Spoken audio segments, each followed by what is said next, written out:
Tumahimik ka dyan. Ikaw puro ka kaartihan. Pausit ka kaya. Ikaw mag-arte-arte. Hindi uso sa atin ang arte. Ayaw natin ng maarte. Hi guys, nandito na naman ang mga mayayaman. Tigilan mo nga. Kaya mo na, sa salita lang eh. Hindi naman, at least mayaman tayo kahit sa salita lang. Totoo naman kung i-evaluate eh. Guys, tingnan mo, nagterno kami.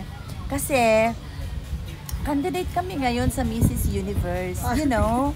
So, ito yung outfit ng swimsuit attire namin. Ito yung, ang uniform ng ngayon para sa swimsuit attire. So, mamaya, nararampa kami ni Mary for best swimsuit attire.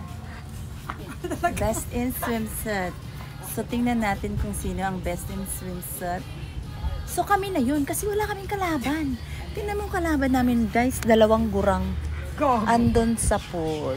Yun ang kalaban namin. So, sigurado nang panalo kami yan. O, diba?